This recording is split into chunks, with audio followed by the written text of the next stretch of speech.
तो hello friends, my science academy पर आप सबका स्वागत है। हम पढ़ रहे हैं एनसीईआरटी फिजिक्स क्लास 12th और उसमें हमारा चैप्टर चल रहा था इलेक्ट्रिक कैपेसिटेंस। और आज हम देखते हैं आवेशित चालकों के संयोजन से आवेश पुनर्वितरण एवं ऊर्जा हानि। यानी कि दोस्तों, आवेशित चालकों को संयोजित करने पर आवेश का जो आदान प्रदान है, पुनर्वितरण है, वो किस तरह से होता है और इनमें ऊर्जा हानि होती है या नहीं होती है और कितनी होती है और ऊर्जा हानि क्यों होती है, तो सब देखते हैं आवेशित चालकों के संयोजन से आवेश पुनर्वितरण एवं ऊर्जा हानि। तो दोस्तों, मैं क्या करूँगा, सबसे पहले मैं मान लेता हूँ कि दो विलगित चालक गोले हैं जिनकी त्रिज्याएं हैं कि दोस्तों ये मेरे पास तो विलगित चालक गोले हैं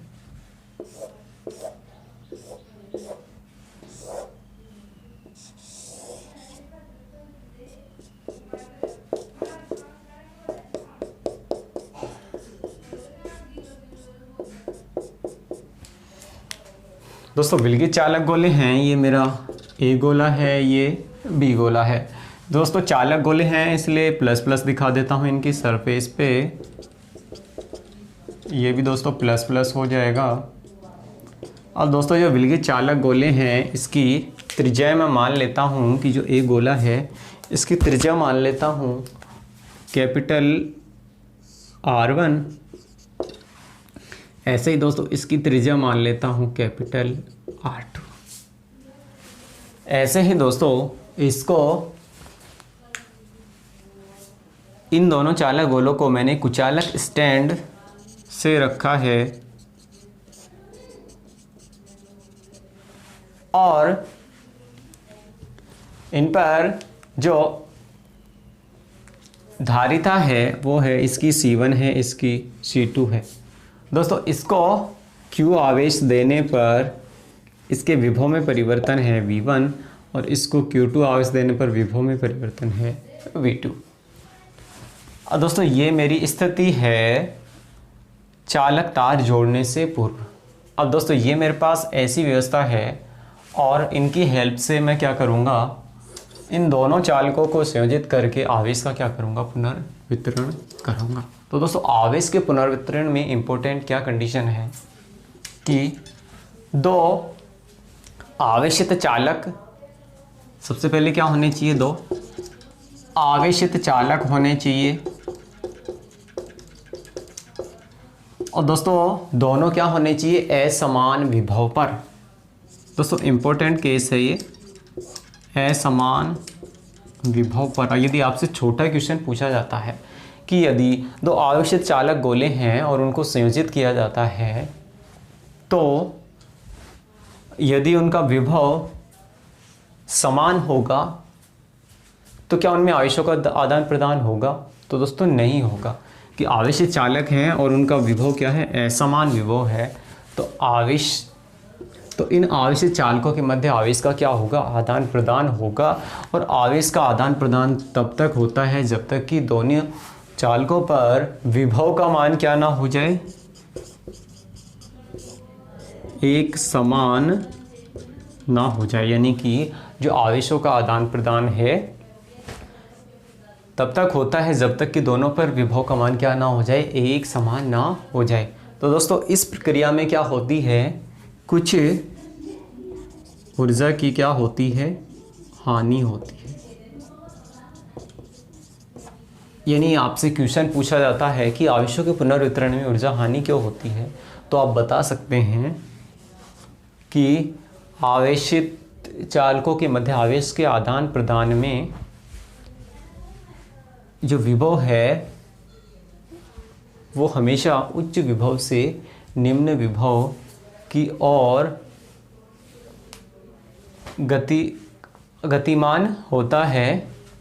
और इसमें ऊर्जा की हानि क्यों होती है कि जब मैं यहीं अभी डायग्राम बना के बताऊंगा आपको कि जब हम आवेशों का पुनर्वितरण कर रहे हैं तो इन दोनों चालकों को हम एक नगण्य धारिता वाले चालक तार से जोड़ते हैं दोस्तों उस चालक तार का कुछ प्रतिरोध होता है, तो उस प्रतिरोध के कारण कुछ ऊर्जा की या ऊष्मा की क्या होती है, हानि होती है। तो दोस्तों ये मान लेंगे आप भाषा में कि दो विलगी चालक हैं, त्रिज्या R1 R2 हैं और उनकी धारिताएं C1 C2 हैं। Q1 आवेश देने पर इसका विभव V1 और इसका विभव V2 हो जाता है। तो दोस्तों ये कंडीशन है चालक तार जोड़ने से पूर्व। अब दोस्तों यदि मैं इन दोनों के मध्य चालक तार जोड़ दूं, क्योंकि दोस्तों आवेशों का आदान प्रदान करने के लिए मेरे को इनके बीच एक तार जोड़ना पड़ेगा। तो दोस्तों अब मैं इसमें चेंज कर लेता हूं कि वही मेरे ये दोनों चालक गोले हैं और ये वही कुचालक स्टैंड है।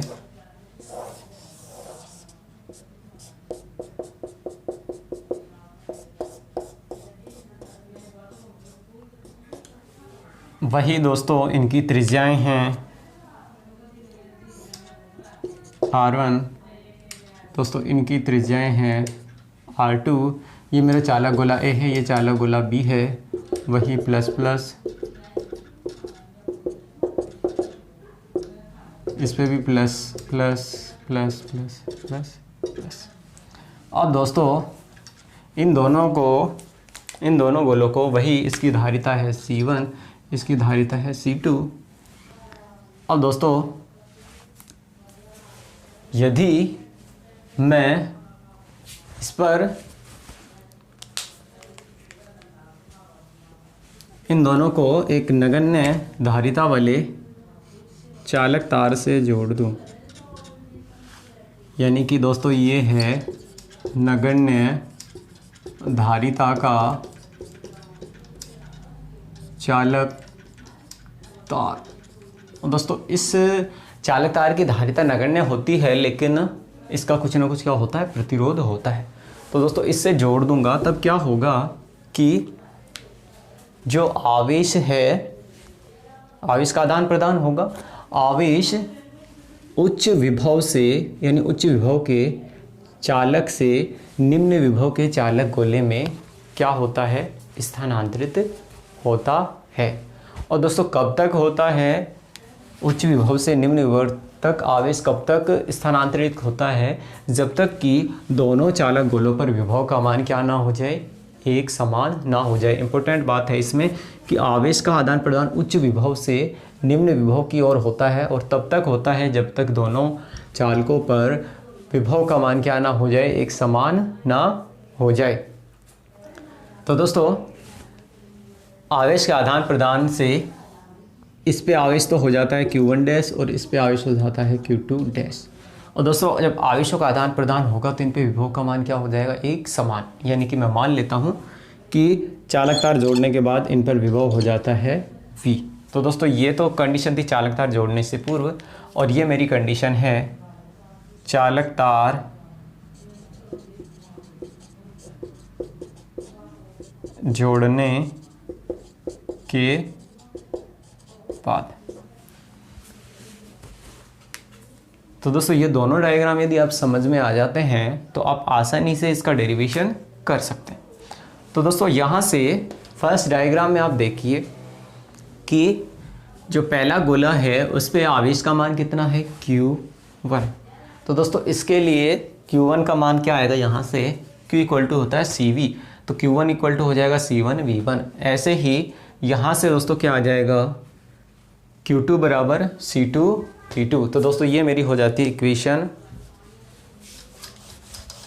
चालक तार जोड़ने से पूर्व। यहाँ से मेरे पास क्या आ जाता है कि चालक तार जोड़ने से पूर्व, यानी कि दोस्तों यहाँ से Q1 का मान क्या आया, C1 V1। ऐसे ही Q2 का मान क्या आया, C2 V2। तो दोस्तों कुल आवेश, ये दोनों चालक गोले हैं उनके मध्य कुल आवेश कितना हो जाएगा दोस्तों, ये हो जाएगा Q equal to Q1 plus Q2 equal to C1V1 plus C2V2।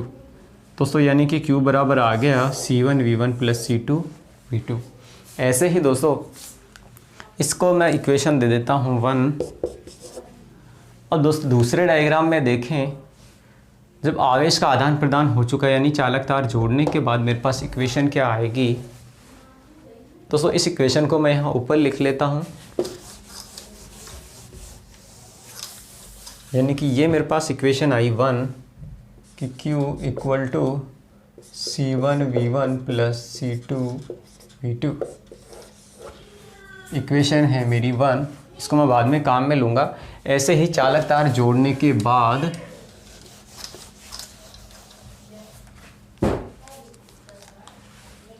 कि चालक तार जोड़ने के बाद, तो दोस्तों चालक तार जोड़ने के बाद क्या कंडीशन होगी कि आवेश Q1 डैश, इस गोले पे आवेश कितना हो जाता है Q1 डैश। तो दोस्तों ये किसके बराबर होगा, इसकी धारिता और इसके विभव के, यानी कि C1V। और Q2 डैश किसके बराबर होगा, Q2 डैश होगा C2V। तो दोस्तों कुल आवेश कितना हो जाएगा, दोस्तों कुल आवेश हो जाएगा Q1 dash plus Q2 dash के। दोस्तों अब मैंने इनको एक तार से जोड़ दिया है, तो ये एक निकाय की तरह बिहेव करेगा, यानी दोनों जो चालक गोले हैं इनको जोड़ने के पश्चात ये एक निकाय की तरह बिहेव करेगा। तो इन पर जो कुल आवेश है वो किसके बराबर होगा, दोस्तों वो होगा Q equal to Q1 dash plus Q2 dash. इसके अलावा दोस्तों इनकी जो धारिता कितनी हो जाएगी, इनकी जो कुल धारिता है वो होगी C1 प्लस C2। क्योंकि एक निकाय की तरह बिहेव कर रहा है तो ये दोनों संधारित्र हैं, ये समांतर क्रम में होंगे, तो C इक्वल टू होगा C1 प्लस C2 के।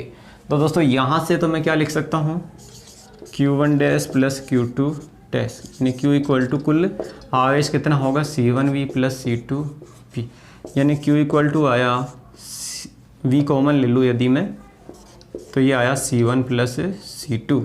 और इसको दे लेता हूँ इक्वेशन 2। तो दोस्तों हम जानते हैं कि जो आवेश चालक तार जोड़ने से पूर्व था और चालक तार जोड़ने के पश्चात, यानी कि आवेशों का पुनर्वितरण हुआ है, तो जो कुल आवेश क्या रहना चाहिए, संरक्षित रहना चाहिए। यानी कि आवेश संरक्षण के नियम से इक्वेशन 1 और 2 क्या होनी चाहिए, बराबर होनी चाहिए। तो दोस्तों इक्वेशन 1 और 2 की हेल्प से मैं क्या कर सकता हूँ, इसको मैं कर लेता हूँ मेरी इक्वेशन 2, यानी कि Q equal to V C1 plus C2। ये दोस्तों है मेरी इक्वेशन 2। अब दोस्तों इस डायग्राम को मैं मिटा लेता हूँ।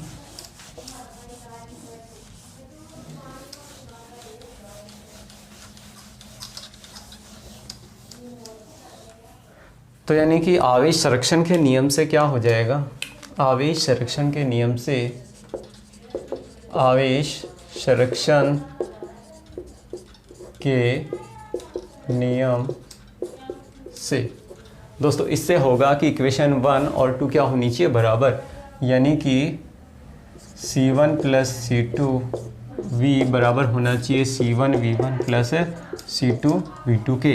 यानी कि यहाँ से दोस्तों V का मान निकाल सकता हूँ मैं C1V1 प्लस C2V2 और अपॉन में आ गया ये C1 प्लस C2।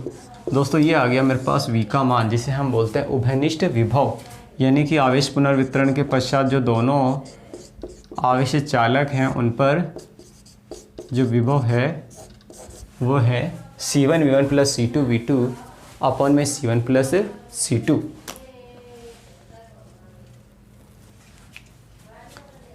इसके बाद दोस्तों हम देखते हैं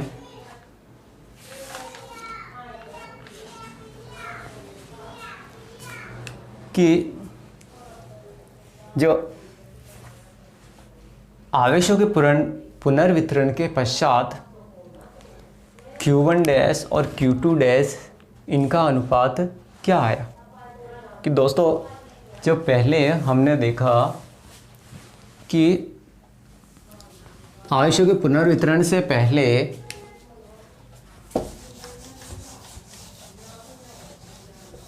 तो दोस्तों कितना आया था Q1 डैश और Q2 डैश?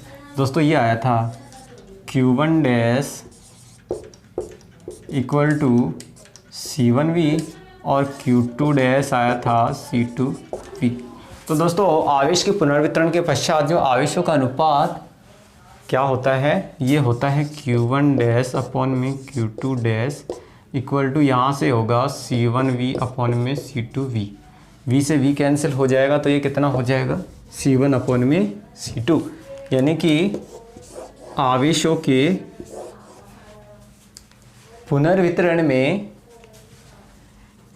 जो आवेशों का अनुपात है वो उनकी धारिताओं के अनुपात में होता है। ये इम्पोर्टेंट बात है कि आवेशों के पुनर्वितरण में आवेशों का अनुपात उनकी धारिताओं के अनुपात में होता है।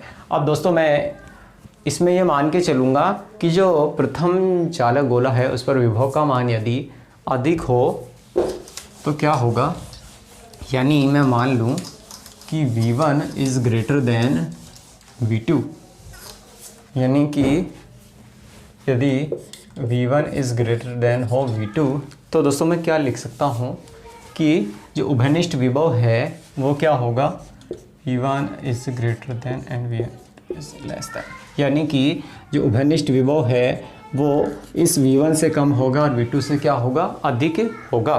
तो दोस्तों आवेशों के पुनर्वितरण में प्रथम चालक गोले के विभव में परिवर्तन, यानी कि प्रथम चालक गोले या फिर केवल चालक ही रहने देते हैं, प्रथम चालक के विभव में परिवर्तन। दोस्तों वो मान लूँ मैं डेल्टा V1, तो दोस्तों मैं लिख सकता हूँ delta V1 equal to V1 minus का V, यानी कि दोस्तों V1 में से मैं घटा दूंगा V का मान, यानी कि उभयनिष्ठ विभव का मान, जो कि क्या आया था, ये दोस्तों मेरे पास आया था C1V1 प्लस C2V2 अपॉन में C1 प्लस C2। तो दोस्तों इसका LCM ले लेता हूँ तो मेरे पास क्या आएगा, ये दोस्तों ये यहाँ से आ जाता है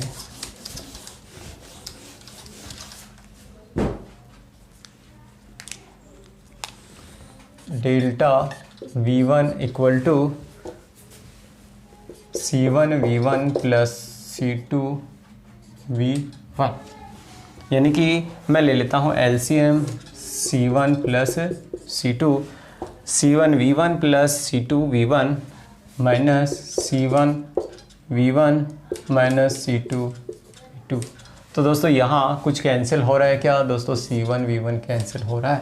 दोस्तों मेरे पास यहाँ बच रहा है C2V1 माइनस C2V2, यानी कि इसमें से C2 कॉमन ले लूँ तो डेल्टा V को मैं लिख सकता हूँ यहाँ से कि delta V1 equal to C2 common ले लूँगा तो ये मेरे पास हो जाएगा, C2 कॉमन ले लूँ तो C1 प्लस C2 और इंटू V1 माइनस का V2।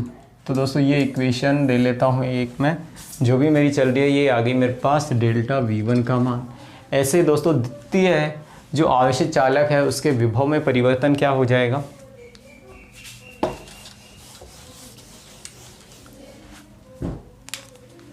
द्वितीय चालक के विभव में परिवर्तन, यानी दोस्तों इसको मैं मान लूँ डेल्टा V2 से, तो दोस्तों ये क्या आएगा मेरे पास, ये आ जाता है डेल्टा V2 इक्वल टू, अभी देखा हमने दोस्तों कि V1 is greater than V and यानी V माइनस करूँगा मैं V2, यानी कि यहाँ लिख सकता हूँ delta V2 equal to V minus V2, यानी उभयनिष्ठ विभव V का मान दोस्तों ये है मेरे पास C1V1 प्लस C2V2 अपॉन में C1 प्लस C2 माइनस का V2। तो डेल्टा V2 एलसीएम ले लूँ C1 प्लस C2। तो दोस्तों यहाँ से क्या आएगा C1V1 plus C2V2 minus V2 यानी C1V2 प्लस C2V2। ये दोनों माइनस के हो जाएंगे तो C2V2 से C2V2 कट जाएगा। तो डेल्टा V2 मेरे पास क्या आएगा यहाँ से कि डेल्टा V2 इक्वल टू आ जाएगा यहाँ से C1 कॉमन ले लूँ तो दोस्तों ये आ जाएगा C1 अपॉन में C1 plus C2 into V1 minus का V2 यानी कि ये मेरे पास आ गया डेल्टा V2 का मान। तो दोस्तों जो विभव में परिवर्तन दोनों आवेशी चालकों के कारण है डेल्टा V1 अपॉन में डेल्टा V2। तो दोस्तों हम दोनों का अनुपात निकालें तो वो क्या आएगा डेल्टा V1 अपॉन में V2। तो यहाँ से मैं निकाल रहा हूँ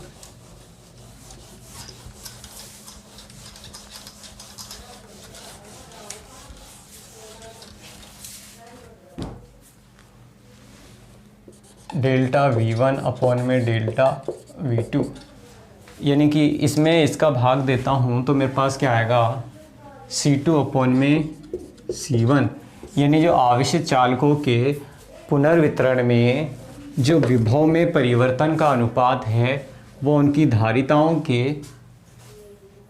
व्युत्क्रम के बराबर होता है। यानी कि आवेशों के पुनर्वितरण में जो विभव में परिवर्तन है वो उनकी धारिताओं के क्या होता है व्युत्क्रम के बराबर होता है। तो दोस्तों ये रिलेशन आ गया हमारे पास डेल्टा V1 अपॉन में डेल्टा V2 का। अब दोस्तों हम इसमें देख लेते हैं ऊर्जा हानि की एनर्जी का इसमें लॉस कैसे होता है। तो दोस्तों हम जानते हैं कि जब हम आवेश का पुनर्वितरण कर रहे हैं तो एक नगण्य धारिता का चालक तार जोड़ रहे हैं। यानी कि दोस्तों ऊर्जा हानि निकाल रहा हूँ मैं एनर्जी लॉस आवेशों के पुनर्वितरण में ऊर्जा हानि। तो दोस्तों दोनों आवेशी चालकों को मैं एक नगण्य धारिता के चालक तार से जोड़ रहा हूँ। तो दोस्तों ये जो चालक तार है इसके थ्रू आवेश का क्या होता है आदान प्रदान होता है। तो इसका क्या होता है कुछ ना कुछ क्या होता है प्रतिरोध होता है जिसके कारण कुछ ऊर्जा ऊष्मा के रूप में क्या हो जाती है विकिरित हो जाती है। यानी कि आवेशों के पुनर्वितरण में क्या होती है ऊर्जा हानि होती है।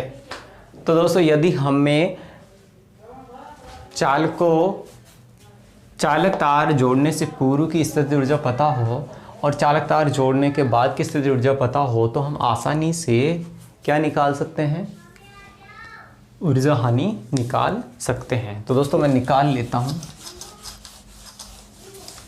कि चालक तार जोड़ने से पूर्व स्थितिज ऊर्जा चालक तार जोड़ने से पूर्व स्थितिज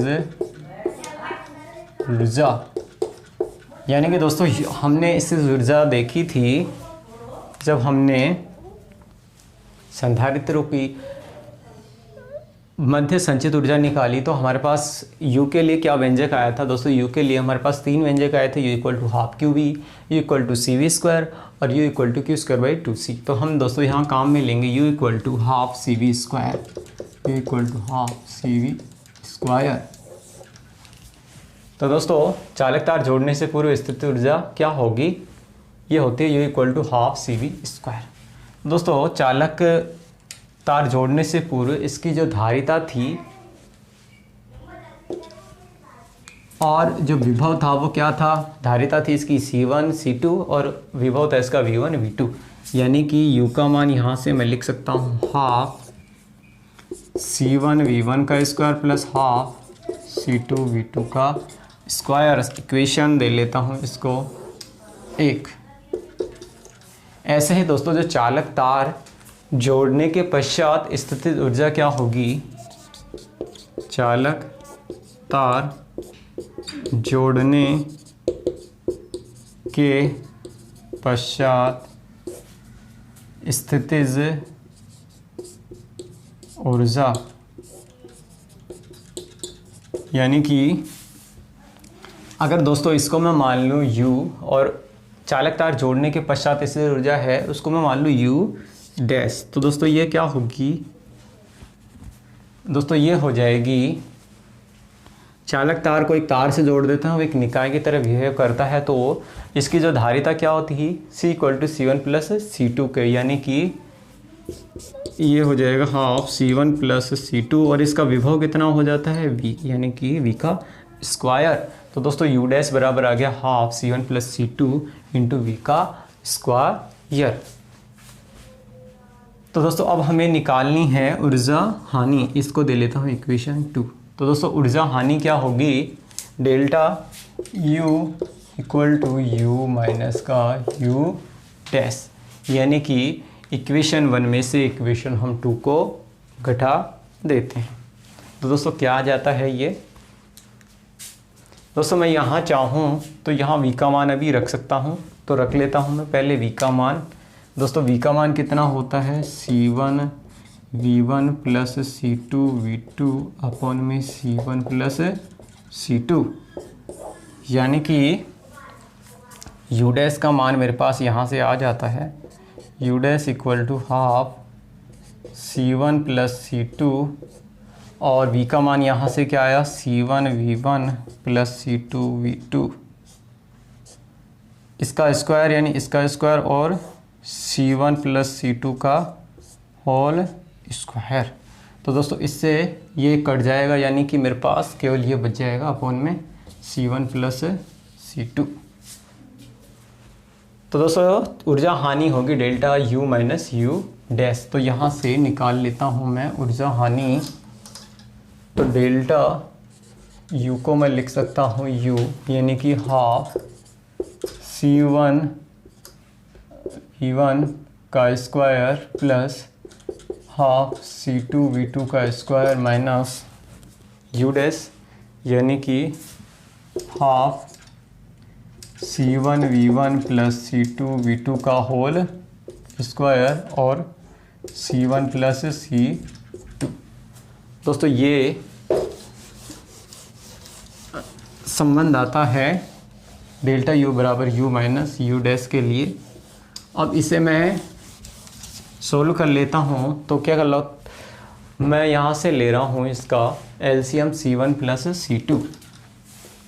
तो दोस्तों डेल्टा U को मैं लिख सकता हूँ ओवरऑल C1 + C2 और 1/2 कॉमन लेके यहाँ ले लेता हूँ। तो दोस्तों इसकी गुणा होगी इससे, यानी C1 V1 का square plus C1 + C2 plus C2 V2 का स्क्वायर इंटू C1 + C2 और minus C1 V1 + C2 V2 का होल स्क्वायर। अब दोस्तों आगे मैं क्या कर सकता हूँ कि इसको ब्रैकेट को मैं एक्सपेंड कर लेता हूँ, तो डेल्टा U बराबर मेरे पास आ जाता है हाफ C1, इसकी गुणा कर रहा हूँ इससे, तो C1 square V1 square plus C1 C2 और V1 स्क्वायर प्लस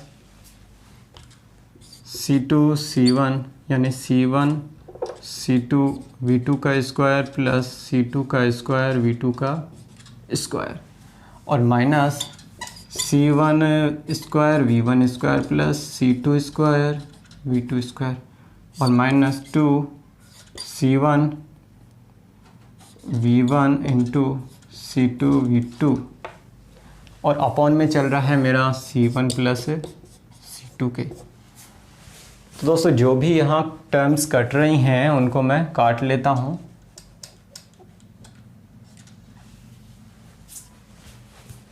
तो दोस्तों यहाँ से C1 V1 का square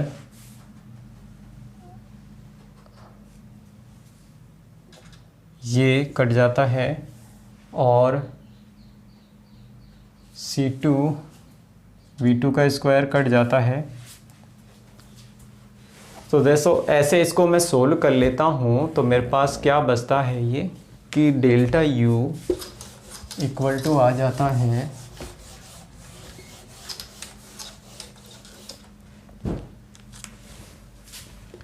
delta U equal to मेरे पास आ जाता है हाफ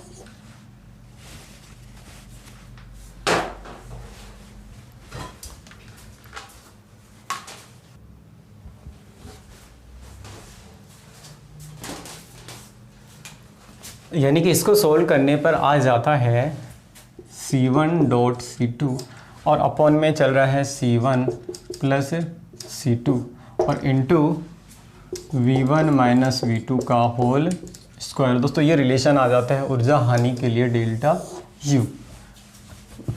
अब दोस्तों यहाँ से मैं देख सकता हूँ कि जो V1 माइनस V2 का मान है वो क्या आता है, सदैव धनात्मक आता है। दोस्तों यहाँ देखने वाली बात है कि जो V1 माइनस V2 का जो होल स्क्वायर है ये आता है सदैव धनात्मक।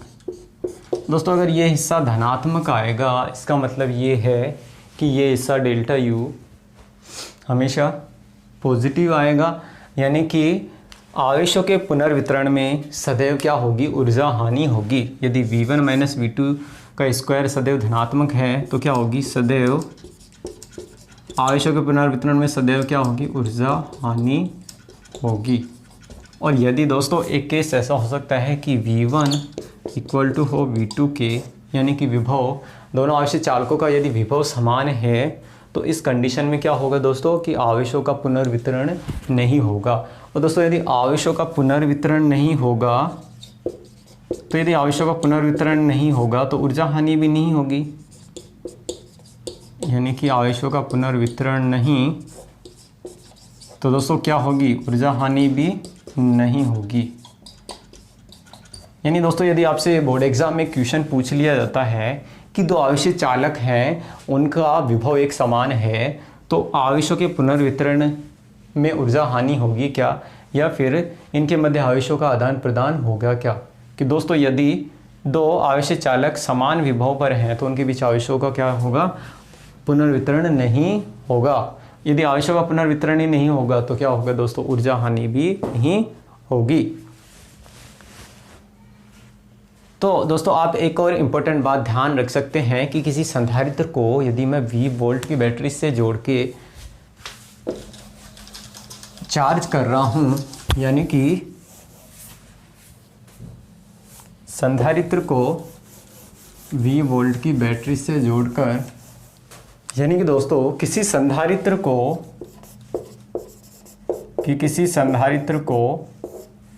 20 वोल्ट की बैटरी से जोड़कर 20 वोल्ट की बैटरी से जोड़कर यदि मैं उसे आवेशित कर रहा हूं और दोस्तों उसको आवेशित करने में मैं QV ऊर्जा दे रहा हूं, QV, कि दोस्तों कोई संधारित्र है और उसको मैं बैटरी से जोड़ देता हूं, ये प्लस ये माइनस, ये 20 वोल्ट की मेरी बैटरी है, तो Q आवेश V विभवांतर की मेरी बैटरी है तो जो ऊर्जा कितनी हुई है, इक्वल टू QV होगी। तो दोस्तों ये जो ऊर्जा दे रहे हैं इसका आधा भाग यानी कि हाफ QV, ये ही ऊर्जा संधारित्र में क्या होती है, संचित होती है। यानी कि दोस्तों जो संधारित्र में संचित ऊर्जा है उसको मैं मान लूँ U डैश। तो दोस्तों मेरे पास ऊर्जा मैंने दी QV और संधारित्र में ऊर्जा संचित हुई U डैश। तो दोस्तों ऊर्जा हानि कितनी हो गई, डेल्टा U बराबर U माइनस U डैश, यानी कि QV माइनस हाफ QV। तो दोस्तों ऊर्जा हानि डेल्टा U कितनी हो गई, हाफ QV।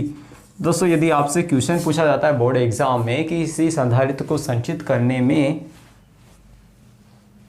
50% ऊर्जा की हानि हो जाती है तो आप प्रूव कर सकते हैं। कैसे है कि हम मान लें कि संधारित्र को 20 वोल्ट की बैटरी से जोड़ने पर जो बैटरी द्वारा संचित ऊर्जा, बैटरी के द्वारा कितनी ऊर्जा दी जा रही है, U equal to half Q V. संधारित्र में कितनी ऊर्जा संचित हो रही है, U dash equal to half Q V. तो ऊर्जा हानि क्या होगी, U माइनस यू डैश। तो Q V minus half Q V equal to half Q V. तो यानी कि संधारित्र को संचित करने में आधी ऊर्जा की क्या हो जाती है, हानि हो जाती है। यानी कि जो दी गई ऊर्जा का आधा भाग संधारित्र को संचित करने में, यानी उसमें ऊर्जा संचित करने में व्यय हो जाता है। तो दोस्तों इससे भी आप प्रूव कर सकते हैं। यदि छोटा क्वेश्चन आता है कि संधारित्र के संचित करने में 50% क्या हो जाती है, ऊर्जा की हानि हो जाती है। तो दोस्तों पेशेंस से सुनने के लिए धन्यवाद।